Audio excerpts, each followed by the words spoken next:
So hopefully you can all see my screen nice and clearly. Great to have you all on board.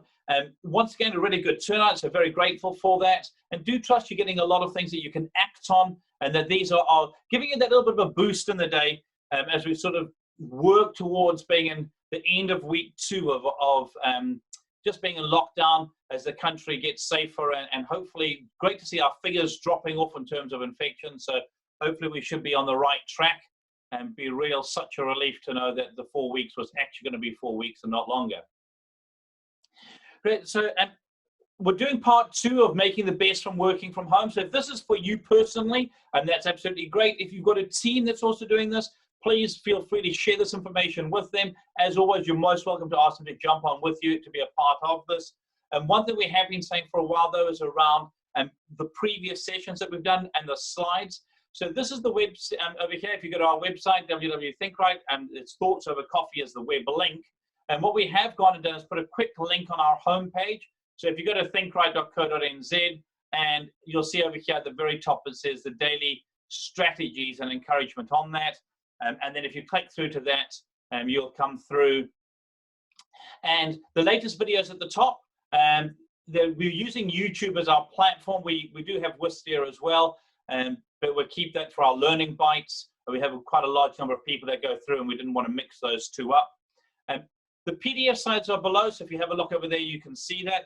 And what I thought I would do today, just slightly differently to what we've done before, is I thought I would actually jump on and just show you just doing this on screen. So this is our homepage over here. Once again, there's just says thinkrite.co.nz at the top. If you just click Watch the Daily Strategies, and at the very top there, it'll take you through to this page here. And then if you scroll down, you'll be able to click on the various files. So if you click on one of those over there, it will open up for you, and there you've got the slides from that particular day. With any links that we've got in there, so as you can see, we've gone and put in all the links that I referred to. And I'll start to do this more and more. I got some good feedback around the sharing of the links. Obviously, I do a lot of work doing research, so very happy to be able to do that. And please, any feedback that you've got to help make this more useful for you, do let us know, and we'll be doing the very best we can to add as much value as we possibly can. So let's get back onto the topic for today, which is how do we get productive when working from home? Now, we covered off having the right mindset, obviously being absolutely key. And we covered some of the key strategies yesterday. Today, what I wanted to focus on was being really self-aware of yourself. Different people have different productivity levels. Some people are morning people, some people are night owls. And so what we want to look at is, when are you the best at being productive?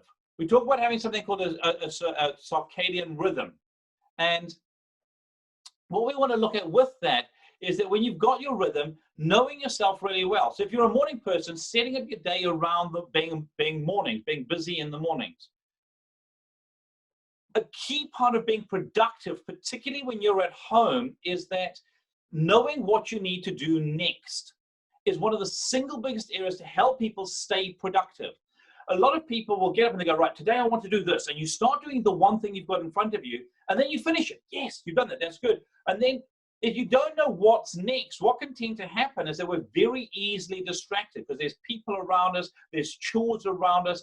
And if we're not able to just look at our to-do list and go, right, now that I've done that, I need to do that. So having an up-to-date to-do list is very, very important. I strongly encourage people to review it the night before, to update it the night before, because subconsciously, there's a lot of research that shows that subconsciously, if you can do that, your brain actually works on it over the night. So when you come to work in the morning, you're actually a lot more focused and prepared to get through the list.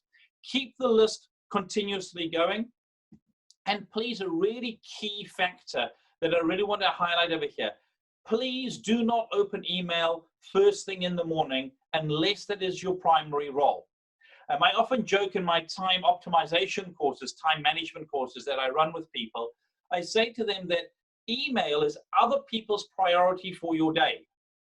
Now, a quick show of hands, how many of you can relate to opening up your email in the morning and suddenly looking at something and going, oh yeah, I should do that, and I should do that, and I should do that, and before you know it, your day's gone.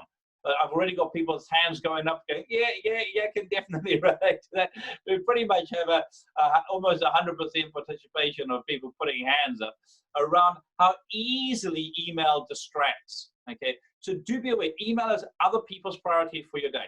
I find it a lot easier for myself if I block my email time, otherwise I get sucked into it really quickly. One of the things I mentioned this yesterday, and it's one of the things I found incredibly useful, is to use your calendar to put your tasks into your calendar. There's two things that you need in order to get something done. You need a person to do it. In this case, it's likely to be you. But also that person needs time to get it done by. And obviously a time when it needs to be done by. So when we look at the time element, actually putting your tasks into your calendar can do two key things for you. One, it makes sure that you've scheduled to do what needs to be done. So from a mindset perspective, that's very powerful.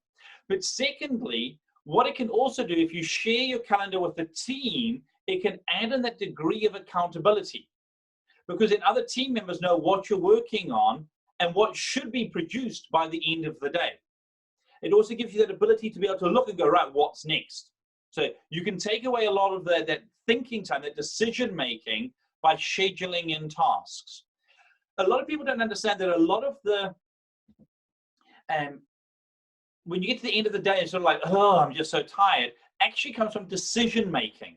You know, one of the easiest ways to see this is when you get home and your wife or your husband says, what do you want for dinner? You go, oh, I don't know, just anything. What do you want? You know, it's just, I don't want to make another decision.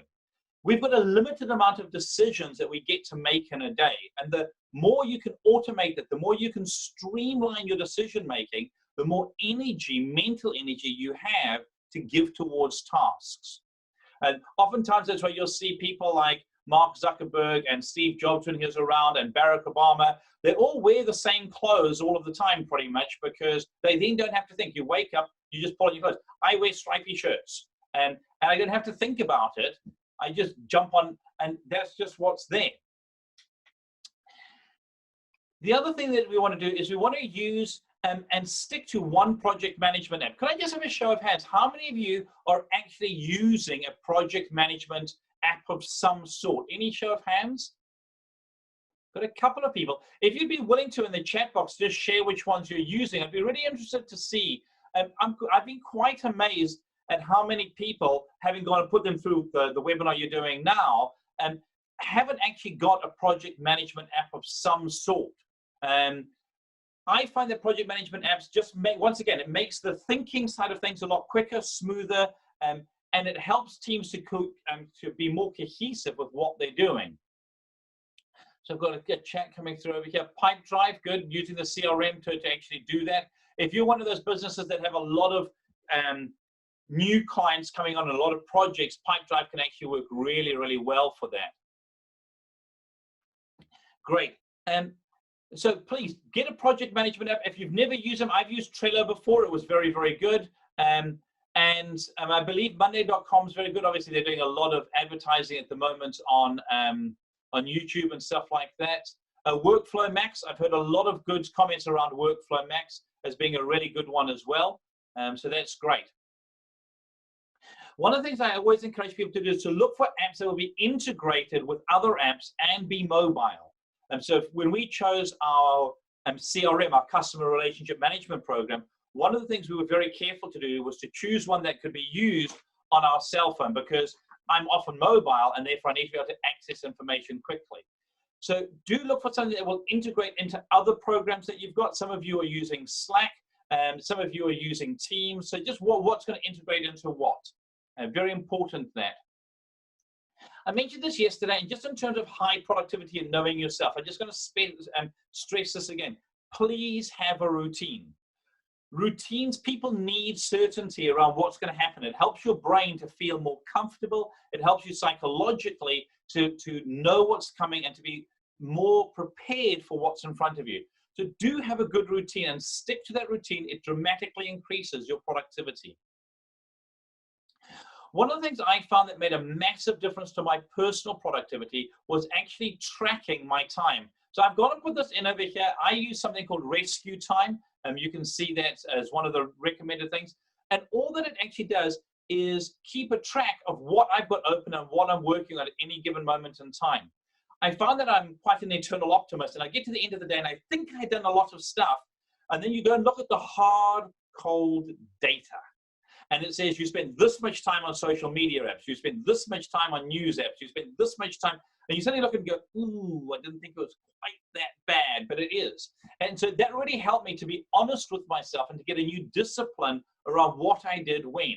It highlighted how much time I was spending in email, which gave me a lot more structure and routine around when I would check it and when I would turn it off. Likewise with social media. I really liked LinkedIn, and I found I was spending a lot of time in there. Particularly when I was under pressure, that was my default go-to. It was like, oh, I just quickly check LinkedIn. Okay. So do use a time tracker if you've never used one before, and they're free, many of them, and certainly they're very insightful, and they show you where you're spending your time. They show you when you're most productive. Some of them can even turn off certain apps. Like they can turn off your social media apps for a certain period of time. Some of them on their paid versions can even turn off your phone so that you can have total zone in time. Just a little note over here. Many of you will know that compound interest is what makes money grow. Okay, it's like the magic. And Warren Buffett often said compound interest was, that was the thing to be looking for. It was when money makes money. Well, if you think about automation of tasks, if you're doing a repetitive task over and over, automation is to time management what compound interest is to financial management. If you can automate anything, it's going to make a massive difference. So please do look at doing that. If you've got any repetitive tasks that you're doing over and over again, technology is getting so smart nowadays that things like email templates, being able to automate certain processes. If you're in marketing, you'll know that there's follow-on emails that you can just, as soon as someone signs up, they're going to get all these emails. You don't personally have to do it. And so do give that some thought if you're doing that. Being at home and wanting more connection. How many of you can relate to the fact that you're finding you're drawn to social media a lot more than when you were at home? Just quick show of hands. How many of you are finding that social media is definitely getting more of your time?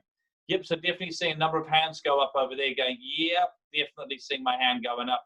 Yeah, okay. So please don't beat yourself up about it. The reason that you want that social connection is because we want social connection. We're used to being around people. So social media gives that to us. My encouragement for you is turn off your social media when you want to focus at work, and then be able to be more and connected when you are connected. Be fully present on those platforms that you are on, and really focus your time for what you've got. A little tip over here around just being really focused on work time being work time and home time being home time. I said this yesterday. Your family, your friends, your pets, all of those people see you at home and they go, oh, goody, I can have some of your time. So be disciplined in that space and in around that space. Have clear boundaries with your family. Let them know when you're available and when you're not available, okay? If you've got clear boundaries, this is the time where I need to be producing, you'll find that it's going to increase your performance level. So really do encourage you to have a look at that. And once again, I know I mentioned this yesterday, but be present 100%. So if you're with a client on a call, be 100% with the client on the call. If you are doing a quote for somebody, be 100% present in that moment. So when you're at work, be at work.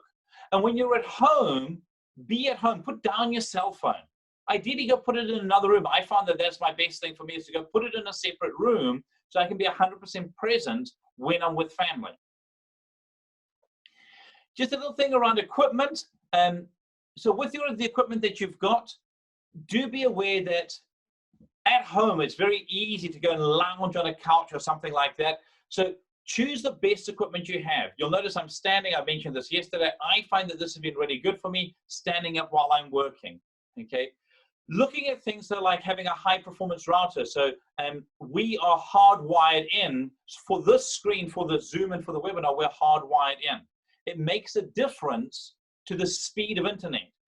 If you want to have a look at your router, they're still sending routers out. If you do need to increase that, if you have to please pick one piece of equipment, that's the one I'd be recommending. Okay. If you need to share computers, TeamViewer is very, very good. Encourage you to have a look at that as a tool. It's available for free and it allows you to hop onto each other's screens if you need to. Obviously, there's Google Share Docs and things like that. please, whatever platform you're using, make sure you know how to use it well. I know for many of us, this has been a crash course in online stuff. But as a business owner, give training if it's needed to your team. There are lots of different ways to do it. I mentioned yesterday just hanging out with each other on Google Hangouts, using Zoom, using Microsoft Teams, Slack. Just keep connected with people, okay? Please, one of the key things with working remotely is not getting the full benefits of collaboration. Use things like Dropbox, Google Drive, OneDrive to be able to make sure that you're actually getting that connection with each other, that collaboration that comes from working together. Now, guys, I trust that this has been useful. I see we're on our quarter past time, which is absolutely fabulous. And we're going to be covering off next week. We're going to be looking at tomorrow, we're going to be looking at security. So those of you who are just concerned around the whole security thing, we'll spend a little bit of time on that tomorrow and give you some ideas and some pointers in that space. Now, I've seen a couple of chats come through just really quickly. I've got a chat come in, a couple of people asking if they could do a bit of one-on-one time. Absolutely. So if you did want to explore something a bit more in depth, absolutely, we can do that for you. And I'll be in touch, Alan, and just talk through that a bit more. And please, anybody else, more than welcome to get in touch with us, and we can explore any of these topics in depth with you. Once again, thanks a lot, everybody. I trust that that's been really, really good for you. And what we'll be able to do is continue to serve you as you go into this week. If you've got any questions, challenges, thoughts, ideas, please do share them with us. And we really look forward to catching up with you tomorrow. You go out there and make it an absolutely fabulous day.